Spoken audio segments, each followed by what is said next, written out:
Have you ever felt a quiet power stirring inside you? One that doesn't shout but speaks volumes? What if the greatest strength you seek isn't in the noise around you, but deep within your own silence? Imagine stepping off life's hectic stage and finally meeting the truest version of yourself. What might you discover there? There exists a kind of strength that doesn't demand the spotlight. It doesn't crave approval, applause, or recognition. You won't find it buried in the chaos of the world's noise, or lost in the endless race of comparison, competition, and craving for more. Instead, this power lives quietly in the stillness, in those precious moments when you stop looking outward, stop measuring yourself against others, and finally turn your gaze inward. Because here's the truth: no one else can walk your unique path. No one can feel the rhythm of your heartbeat, carry the weight of your wounds, or listen to the soft whisper of your inner voice calling you back home. Yet, so many of us live as if our value depends entirely on how loudly the world applauds. But what if you took a step back from that relentless stage? What if, just for a moment, you paused the performance and returned to yourself? Not out of selfishness, but as an act of deep, sacred rebellion. What might you uncover in the quiet? What parts of your soul have been patiently waiting beneath the clamor? This isn't a call to shut the world out. It's an invitation to dive deeper, to stop endlessly watching other people's lives unfold on screens and start living your own. Not louder, not faster, but with intention and awareness. Because the most important work you will ever do happens quietly. It won't be broadcast or celebrated in the spotlight. It unfolds in silence behind closed doors, in the way you choose to think, to heal, to grow, and to rebuild yourself day after day when no one is watching. Focus on yourself in that silence, not to escape reality, but to face it with a strength that doesn't waver in the storm. The ancient Stoics understood this. The mystics knew it well. And maybe, if you listen closely, you already know it deep inside. This is where our journey begins, with time and solitude. Have you ever sat alone in a quiet room and been surprised by how loud your mind can actually be? We live in a world rushing, forward, drowning in notifications, opinions, distractions, all clamoring for our attention all the time. But if you truly want to know who you are beneath the noise, you must step away from it. Not forever, just long enough to hear the steady pulse beneath the static. Just long enough to face the silence most people run from. Because that silence is not empty. It's overflowing with answers. Time is the one currency you can never earn back. Too often we spend it mindlessly, scrolling, waiting, pleasing, reacting. But solitude transforms time into meaning. It's the sacred space where all masks drop away, where you're no longer performing, adjusting, or explaining yourself. You're simply there, alone with your true self. And yes, that can be terrifying. When you stop distracting yourself, you confront your doubts, your fears, your desires, and the wounds that still ache beneath the surface. But it is exactly here, in this vulnerable encounter, that true transformation begins. Carl Jung once said, "Loneliness does not come from having no people around you, but from being unable to communicate the things that seem important to you." The paradox is striking. Often we feel the most alone, not in solitude, but in crowds, surrounded by people who simply don't see us. As we've seen, stillness isn't just the absence of outside noise, but the true presence with yourself. True solitude isn't about being without others. It's about finally being with yourself. The Stoics understood this well.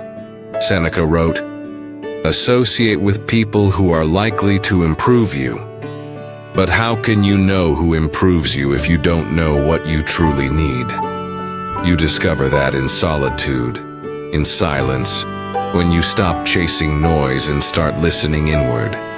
If you are always surrounded by people, constantly consuming and reacting, you never get the chance to know your own rhythm. You are always adjusting to someone else's pace, but real stillness lets your soul catch up to your body. It helps you remember who you are beneath all the roles you play. So ask yourself, when was the last time you chose solitude? Not because you had to, but because you knew it would strengthen you. Not to escape others, but to rediscover your own voice. You don't need more time. You need more intention, more presence, more space to let your thoughts breathe and your heart speak. And that space doesn't come from waiting.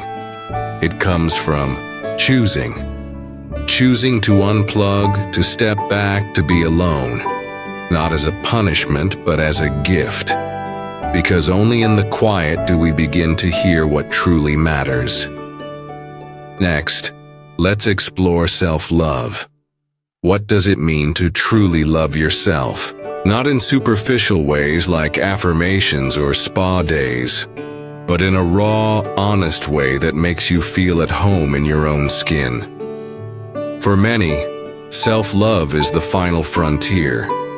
We give so easily to others, our time, energy, forgiveness, but withhold it from ourselves as if we must earn it. But here's a truth we often forget. No one can offer you the love you refuse to give yourself. Real self-love isn't loud.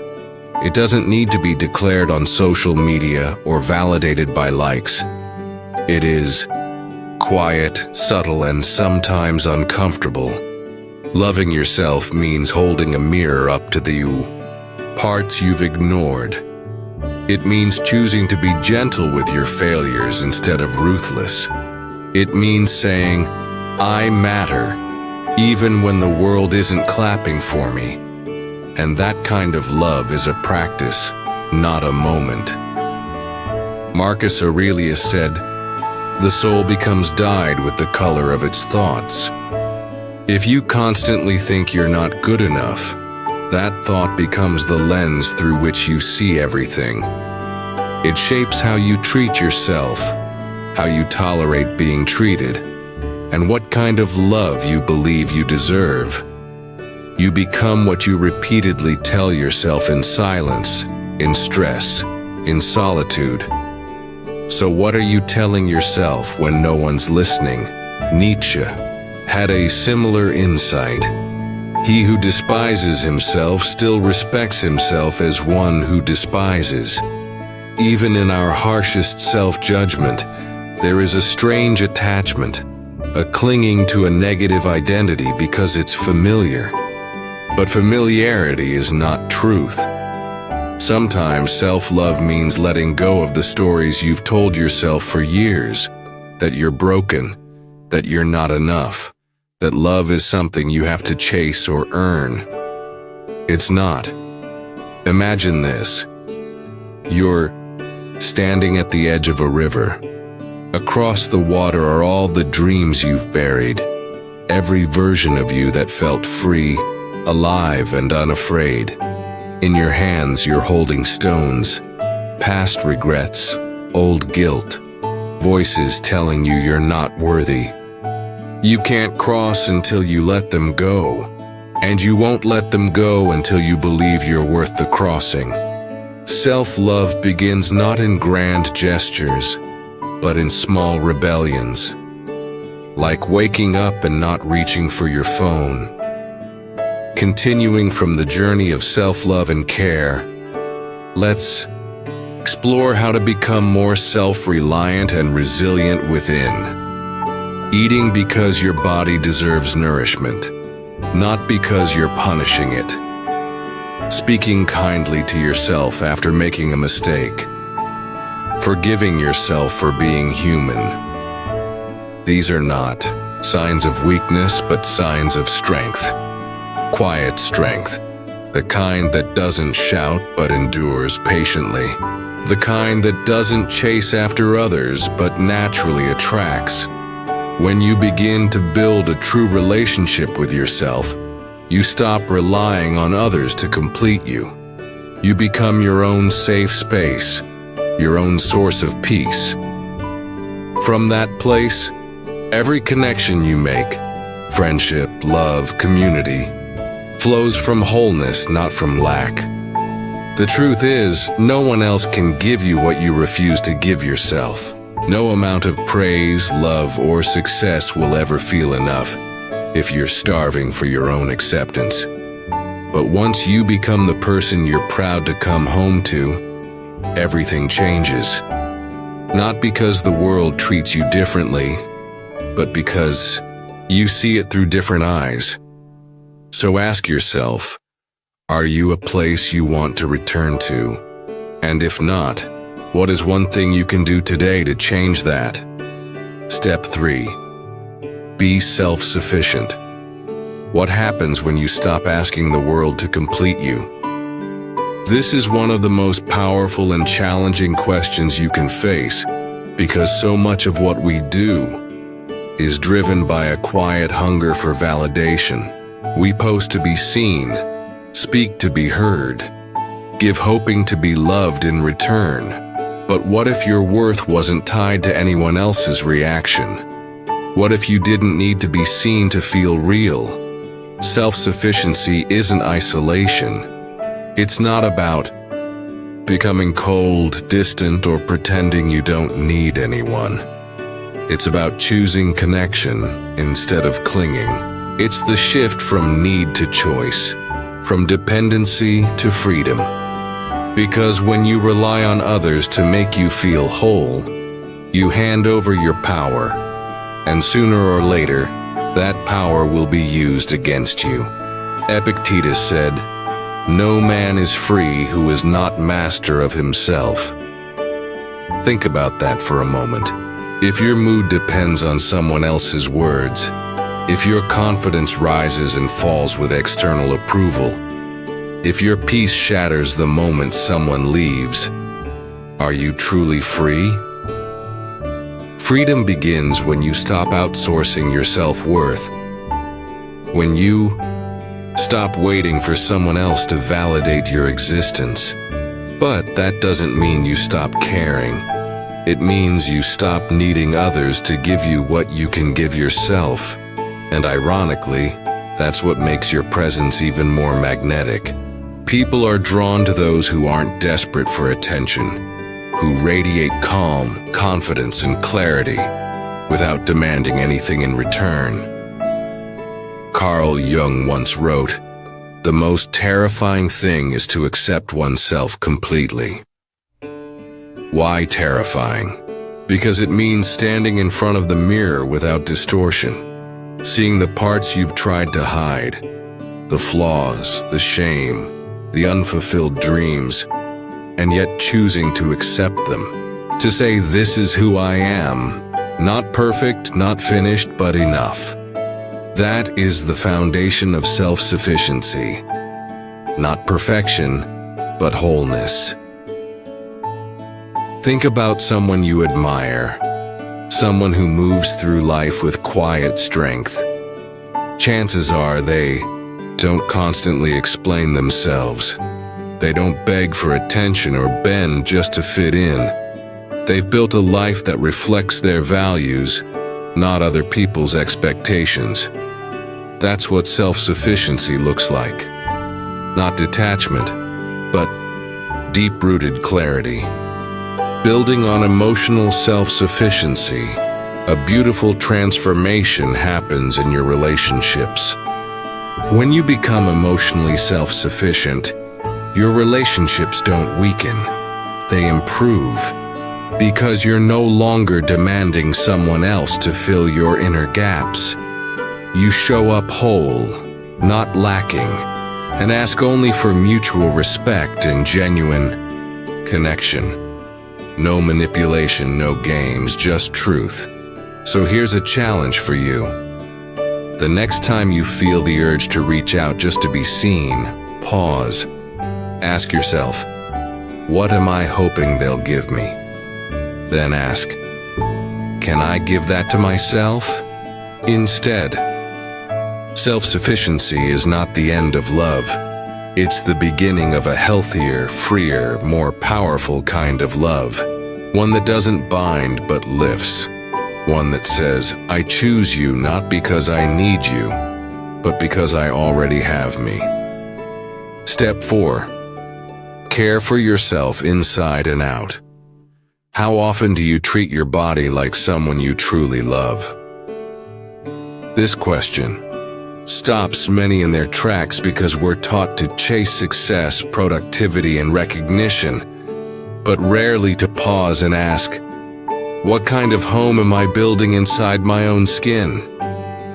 The Stoics understood that true power doesn't come from dominating others, but from mastering ourselves. And that mastery begins with care, not indulgence, but intentional respect for the body, mind, and the soul that connects them. Seneca said, a sound mind and a sound body, not just as a poetic phrase, but as a fundamental truth. Your mind can't think clearly if your body is in chaos. Your spirit can't feel free if your nervous system is always on edge. Yet we often treat the body as if it's just a vehicle to push, punish, or ignore until it breaks. But your body is not separate from your mind. It's the vessel through which your wisdom speaks. Your intuition rises and your discipline holds. Friedrich Nietzsche once wrote, there is more wisdom in your body than in your deepest philosophy. Maybe that's the secret we've forgotten. We look for answers in books, podcasts, and philosophies, all important. But what if your body has already been whispering truths you've been too busy to hear?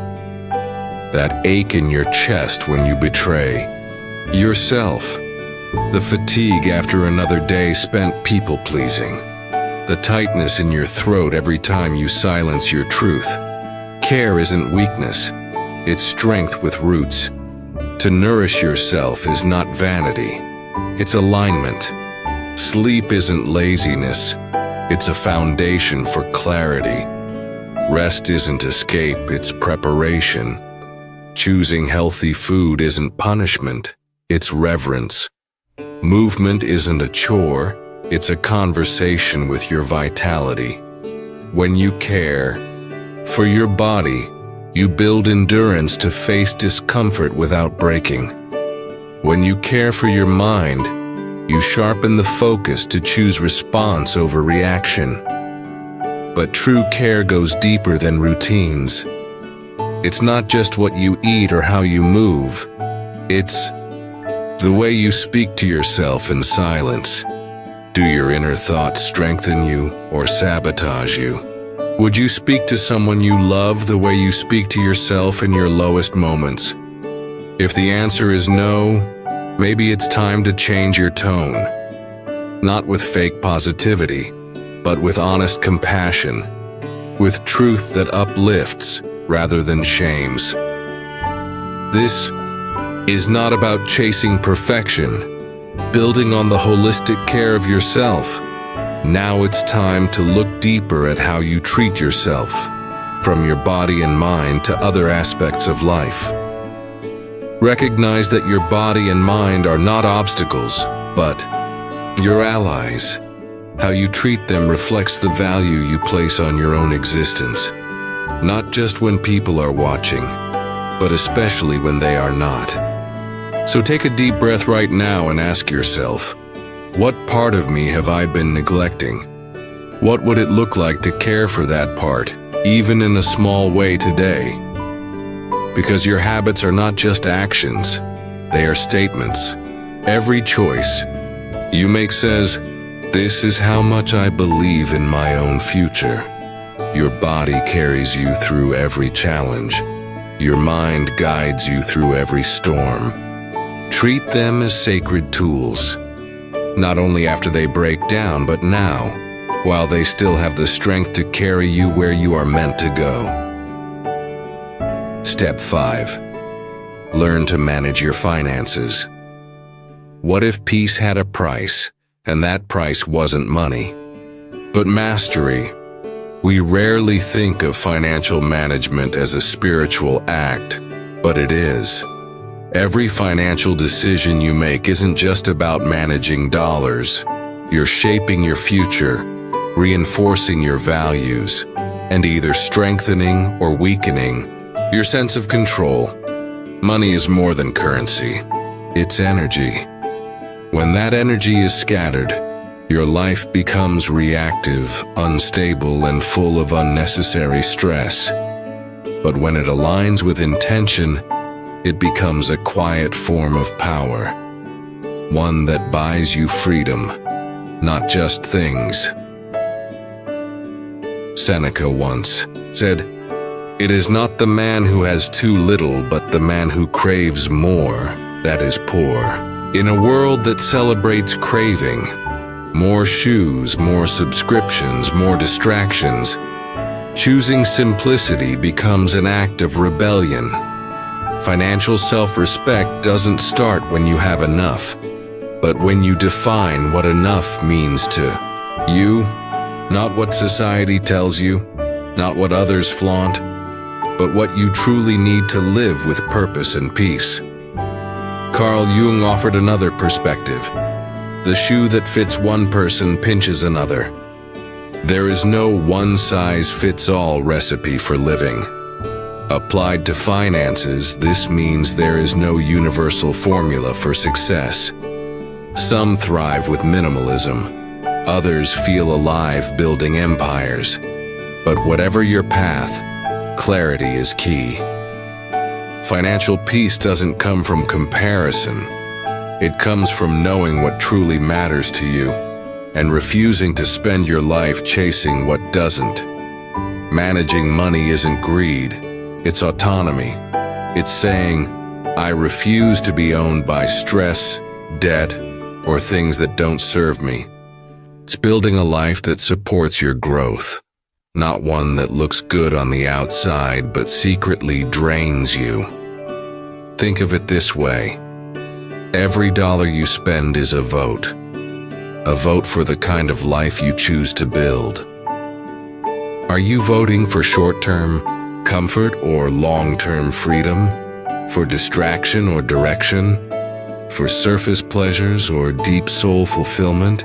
And you don't need a six-figure income to start practicing financial wisdom. You need awareness, discipline, and courage to examine your habits and ask, am I spending to escape or to invest in something meaningful? Maybe that means canceling subscriptions you never use. Maybe it means building an emergency fund, not just for safety, but for dignity. Maybe it means finally tracking where your money goes so it stops disappearing into silence. Financial health is emotional health. Because when money controls you, fear takes the wheel. But when you control your money, peace becomes possible. And with that peace comes space to breathe, to create, and to make decisions without desperation. So take the time to sit with your finances, not as a burden, but as a mirror.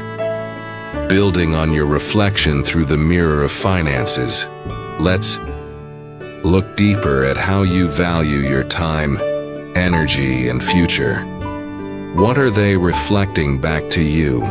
What do they say about how much you respect yourself? This isn't about becoming a millionaire. It's about becoming the kind of person who doesn't need chaos to feel alive.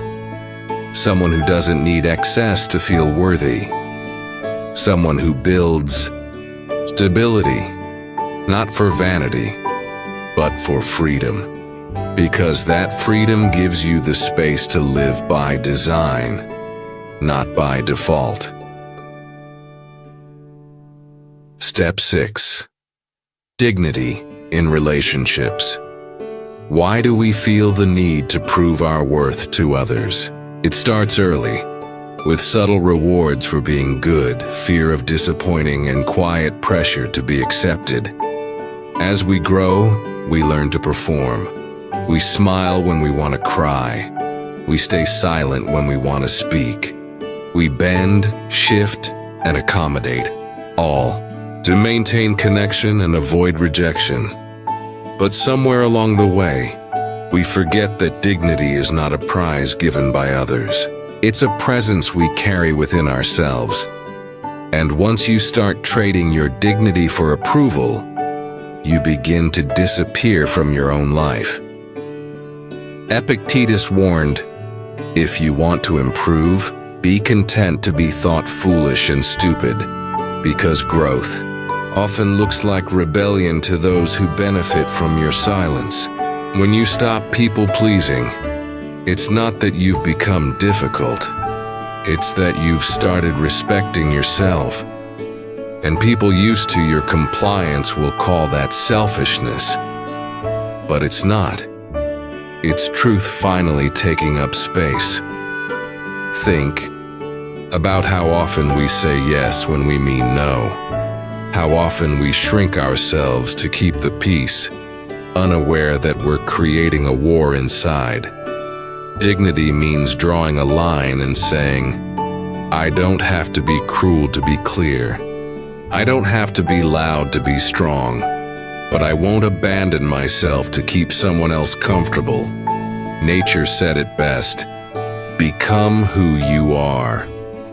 And that's the hardest thing in relationships, not losing yourself in the process of loving someone else. Real connection doesn't demand your silence. It honors your voice. It doesn't ask you to change your essence, only your patterns. And when you stop performing, when you stop editing your truth to fit someone else's comfort, you don't lose love. You find out which love is real. Relationships rooted in performance are always fragile because they're not built on truth. They're built on roles, expectations, and illusions. But when you show up as your whole self, even if it means being misunderstood, you invite real intimacy. The kind that doesn't flinch when you're vulnerable. The kind that doesn't punish your boundaries. The kind that says, "I see you, and I stay." But that begins with you, with how you treat yourself when no one's watching. Do you defend your own worth in silence? Do you set boundaries with your own behavior, not just others? Do you know what you need? Not from a place of longing, but from deep self-understanding. Because here's the truth. When you respect yourself, you teach others how to treat you, not with lectures, but with presence, consistency, and calm refusal to betray yourself, even when it would be easier to comply. So the next time you feel the need to prove your worth, pause and ask, what part of me feels unseen right now? What truth am I afraid to express? And remember, dignity isn't given, it's lived. And once you live it, you don't need to demand respect. You embody it, and that becomes undeniable. Step 7. Cultivate serenity. How do you stay calm when the world around you is burning? It's easy to feel grounded when everything is going your way. Building on nurturing dignity and self-respect. Now let's explore how to maintain serenity, even when life doesn't go as planned.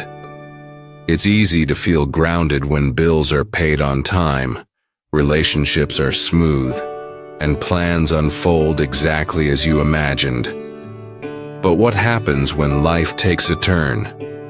When you lose what you thought you couldn't live without? When people disappoint you?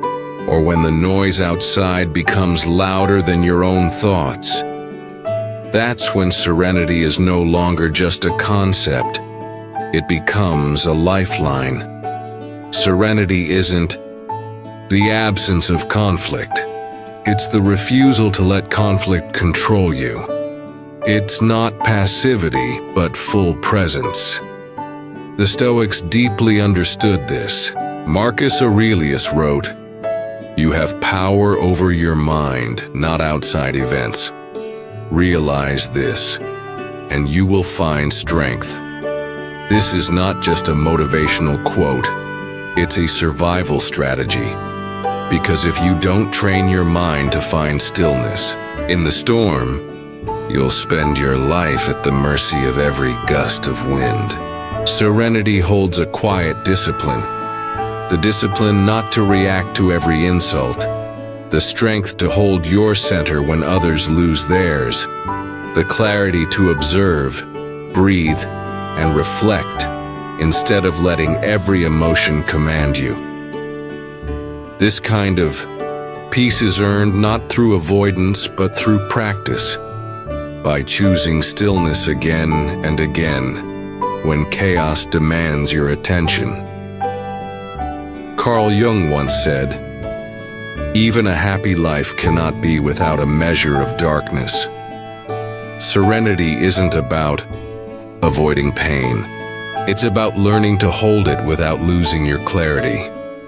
When you cultivate serenity, you stop fearing discomfort. You understand that pain may visit, but it does not own you. Anger may rise, but it doesn't have to speak through you. Fear may whisper, but it doesn't get the final word. Serenity doesn't mean becoming emotionally numb. It means becoming emotionally wise. It's recognizing the difference between what is urgent and what is important. It's slowing down your inner world so your outer world doesn't dictate your every move. Think of your mind as a lake. If it's constantly stirred by every ripple outside, you'll never see through it. But when it's calm, when you learn to pause, wait, and breathe, the water clears. You begin to see what lies beneath. And with that clarity comes power. The power to act intentionally, not impulsively. To speak from groundedness, not reactivity. So how do you cultivate this serenity? Start with small things. 5 deep breaths when anger rises. A silent walk instead of scrolling through chaos. Journaling your pain instead of projecting it. Choosing presence when your mind wants to run. Each time you choose calm, you strengthen. It becomes less of a reaction and more of your nature. This is not about suppressing your emotions, but mastering your state. Because the one who can remain still in the fire is the one who walks through life unshaken. Maybe serenity isn't a destination.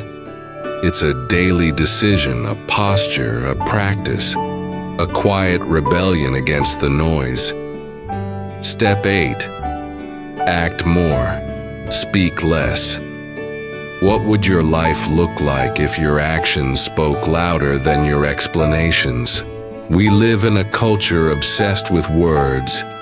We post our goals before pursuing them. We announce our healing before doing the work. We constantly explain ourselves, trying to justify our boundaries, our silence, our choices as if our value depends on how well we narrate our existence. Building on the power of acting more and speaking less, let's now explore the strength found in restraint and silent commitment. There is something deeply powerful about restraint, about moving quietly and becoming so devoted to your path that you no longer need to convince anyone that you're on it. Epictetus once said, "Don't explain your philosophy, embody it." In that simple line lies an entire way of life. Anyone can talk about discipline, patience, or virtue. Anyone can sound wise. But it's in the quiet moments, those no one witnesses, where your philosophy either thrives or fades away. It's easy to sound strong, but being truly strong, especially when life tests you unexpectedly, is much harder, and it will test you. We all know someone who endlessly talks about change but remains exactly the same. Chances are, we've all been that person at some point, stuck in the endless cycle of planning, dreaming, and talking without taking action. Why does this happen? Because talking feels safe. It gives us the illusion of progress without the discomfort that real transformation demands. But meaningful change only happens when your actions catch up with your words. Nietzsche wrote, "What does not come from the depths of your soul shall not rise to the heights of others." When your actions align with your values, they don't need to be announced. They carry a quiet resonance, a weight that others can feel even if they don't fully understand it.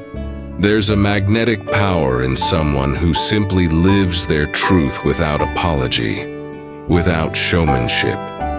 So ask yourself, are your actions making noise, or is it just your mouth? Do your habits reflect your highest values, or just your best intentions? Because the gap between who you say you are and how you actually live, that is where suffering hides. That is where imposter syndrome grows. That is where your inner self slowly rusts away. Here's the paradox. When you stop trying to prove yourself, you start to become. You shift from being a performer to being present, from a narrator to an embodiment of your values. And when that shift happens, everything changes. People sense it, you feel it. Not because you declared anything, but because you consistently show up differently, quietly, powerfully. This doesn't mean silence is always the answer.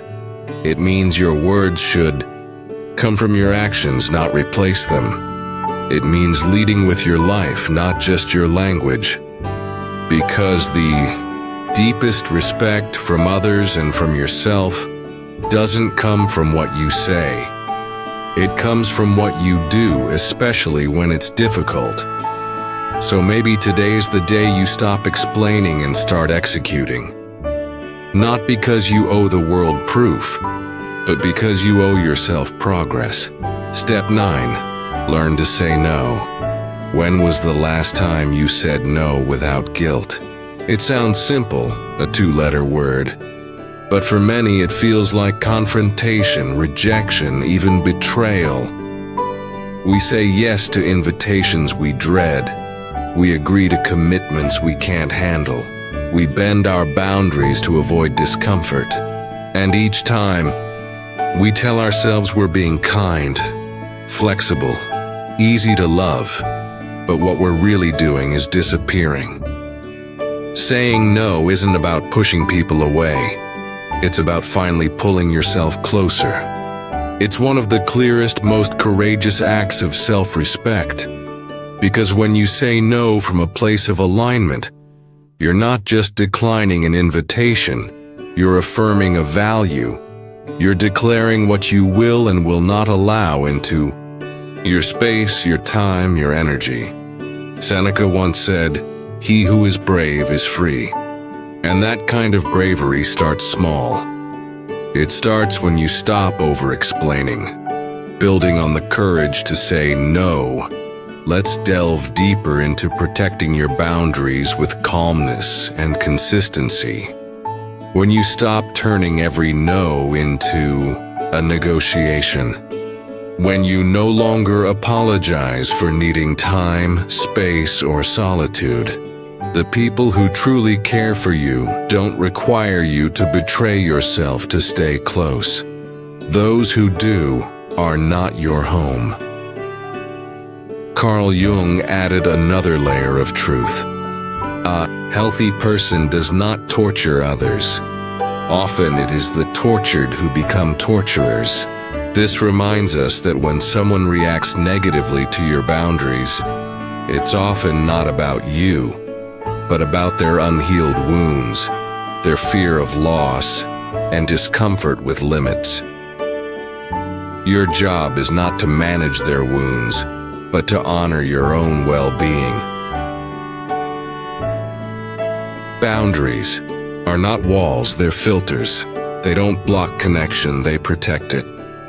Real relationships thrive when grounded in truth, not in silent resentment or drained energy. The more you say yes to things that drain you, the less room you have for what energizes you. Life isn't just about doing more. It's about doing what aligns with your deepest self.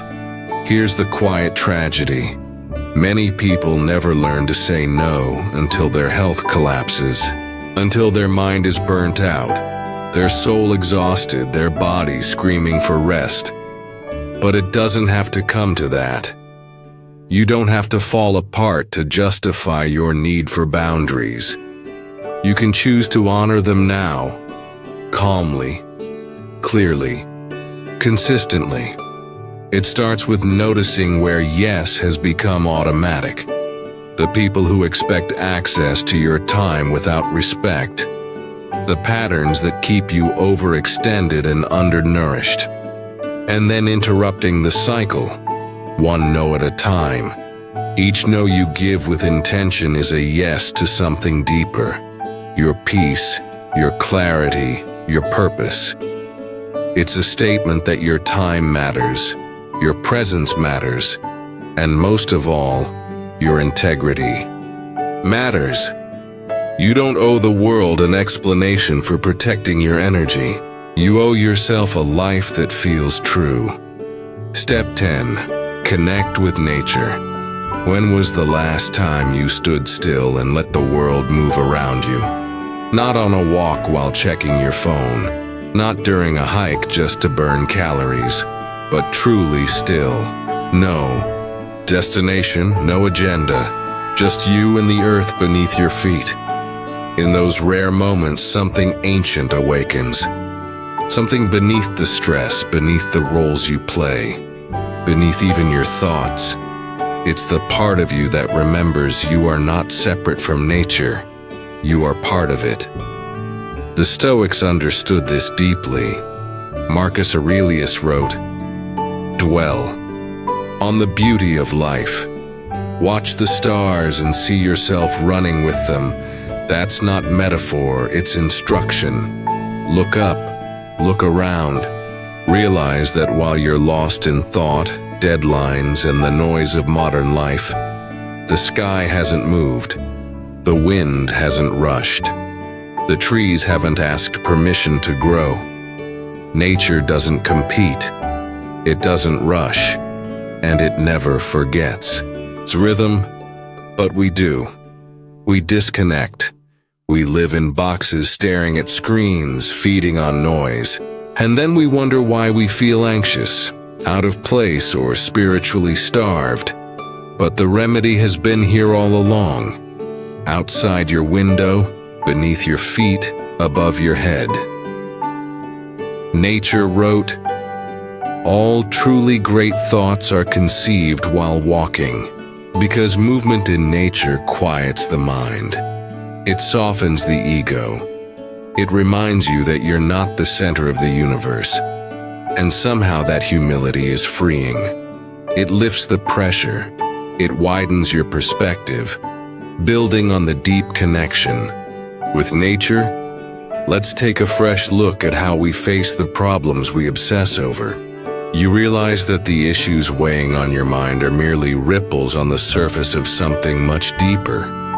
Nature does not need your productivity. It doesn't ask you to be more, do more, or prove more. It simply invites you to return, to remember, and to breathe. So what does it truly mean to connect with nature? It means leaving your headphones behind and listening to the birds, the rustling leaves, and the silence between sounds. It means putting your hands in the dirt, touching the bark, feeling the cold water of a stream. It means watching the sunset without feeling the need to capture it. It means being present, not just physically, but emotionally and spiritually. Because nature doesn't just surround you, it recalibrates you. And you don't need to live in the mountains to feel it. A city park, a morning breeze, even 5 minutes under a tree can be portals, opportunities to reset. Not because nature is magical, but because it is honest. It never pretends, never rushes, and never lies. When you walk in nature, you remember a pace your soul understands, a silence that isn't empty but full of wisdom. And in that stillness, you find something rare, a sense of belonging that doesn't come from other people but from presence itself. So go outside, not to escape life but to feel it more deeply. Let the wind remind you that change doesn't have to be forced. Let the stars remind you that your worries are not eternal. Let the trees remind you that stillness is strength, and growth often happens in silence. Because when you connect with nature, you reconnect with yourself. And now we return to where we began. Not in the noise of others' expectations, but in the quiet truth of your own becoming. This inward journey isn't glamorous. It doesn't come with applause or instant results, but it is the most important work you will ever do. Choosing to focus on yourself in silence is not about cutting the world off. It's about cutting through the noise so you can finally hear yourself. It's about becoming someone who doesn't have to chase validation, because they've already found value within. Time and solitude teach you how to be your own sanctuary.